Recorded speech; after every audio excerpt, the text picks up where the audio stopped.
എല്ലാ കൂട്ടുകാർക്കും നമസ്കാരം. ഇന്ന് എളുപ്പത്തിൽ ടേസ്റ്റി ആയിട്ട് ഒരു സാലഡ് ഉണ്ടാക്കുന്ന വീഡിയോ ആണ് ഞാൻ കാണിക്കുന്നത്. ഒരു പാനിൽ ബ്രൊക്കോളി കുറച്ച് വെള്ളം ഒഴിച്ച് ഒന്ന് തിളപ്പിച്ചിട്ട് അത് ഡ്രെയിൻ ചെയ്ത് മാറ്റി വെക്കും. അതിനുശേഷം ഒരു പാനിൽ കുറച്ച് ബട്ടർ ഒന്ന് ചൂടാക്കിയതിന് ശേഷം അതിലേക്ക് ഒരു ക്യാരറ്റിൻ്റെ പകുതി ഇതേപോലെ ചെറിയ കഷ്ണങ്ങളായിട്ട് കട്ട് ചെയ്തും കൂടി ഇട്ട് കൊടുത്ത് ഒരു മിനിറ്റോളം ഒന്ന് വഴറ്റിയാൽ മതി. അതിനുശേഷം നമ്മൾ വെള്ളത്തിൽ നിന്ന് ഡ്രെയിൻ ചെയ്ത് മാറ്റി വെച്ച ബ്രൊക്കോളി ഇതിലേക്ക് ഇട്ടിട്ട് ഒന്ന് വഴറ്റണം. ഇതൊക്കെ ഞാൻ ഒരു ക്യാപ്സിക്കത്തിൻ്റെ പകുതി ചേർത്ത് കൊടുക്കുന്നുണ്ട്. റെഡ് ക്യാപ്സിക്കം ഉണ്ടെങ്കിൽ അതാണ് നല്ലത്. ഞാനിപ്പോൾ ഓറഞ്ച് കളറാണ് ചേർത്തിരിക്കുന്നത് കേട്ടോ. റെഡിനാണ് ഏറ്റവും കൂടുതൽ ഗുണമെന്നാണ് പറയുന്നത്. ഇതിലേക്ക് ഞാൻ കുറച്ച് ഉപ്പിൻ്റെ നീര് ചേർക്കുന്നുണ്ട്. ഞാൻ ഈ കല്ലുപ്പാണ് ചേർക്കുന്നത്, അതുകൊണ്ടാണ് ഉപ്പിൻ്റെ നീര് ചേർത്തത്. പിന്നെ ഒരു നാരങ്ങയുടെ പകുതി എടുത്തിട്ട് അതിനെ കുറച്ചൊന്ന് പിഴിഞ്ഞ് ചേർത്തു.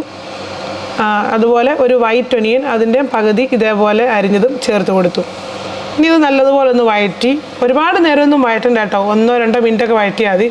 എന്നിട്ട് അടച്ച് വെച്ചു, ഒരു 2 മിനിറ്റ് അടച്ച് വെച്ചതേ ഉള്ളൂ. അത് കഴിഞ്ഞ് അടപ്പ് മാറ്റി. എന്നിട്ട് ഇതിലേക്ക് ഞാൻ ലേശം കുരുമുളക് പൊടിയും കൂടെ ചേർത്ത് കൊടുത്തു.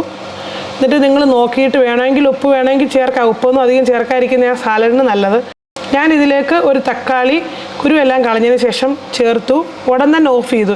തക്കാളി ചേർത്ത് കഴിഞ്ഞാൽ പിന്നെ വഴറ്റാൻ നിൽക്കരുത് കേട്ടോ. തക്കാളി വഴണ്ടാൽ കൊള്ളത്തില്ല. ആ ചെറിയൊരു റോ ടേസ്റ്റ് ഇതിന് തക്കാളി കിടക്കണം, എന്നാലേ ആ സാലഡിന് ടേസ്റ്റ് വരത്തുള്ളൂ. പിന്നെ ബാക്കി ഞാൻ വെച്ചിരുന്ന ആ നാരങ്ങയുടെ നീരും കൂടെ പിഴിഞ്ഞൊഴിച്ചു. എന്നിട്ട് ഇത് സെർവ് ചെയ്തു.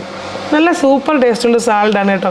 ബ്രൊക്കോളി ഒന്നും ഇവിടെ അധികം ആരും പച്ചയ്ക്ക് കഴിക്കത്തില്ല, അതുകൊണ്ടാണ് ഞാൻ ഇങ്ങനെ ചെയ്യുന്നത്. പക്ഷെ ഇത് ഒട്ടും ബാക്കി വെക്കാത്തൊരു സാലഡാണ്. അപ്പോൾ ഈ സാലഡ് നിങ്ങൾക്ക് ഇഷ്ടമായെങ്കിൽ വീണ്ടും അടുത്ത റെസിപ്പിയിൽ ഇതേപോലെ നല്ല സാലഡുകൾ ഞാൻ അപ്ലോഡ് ചെയ്യുന്നതാണ്. അപ്പം എല്ലാ കൂട്ടുകാർക്കും താങ്ക് യു.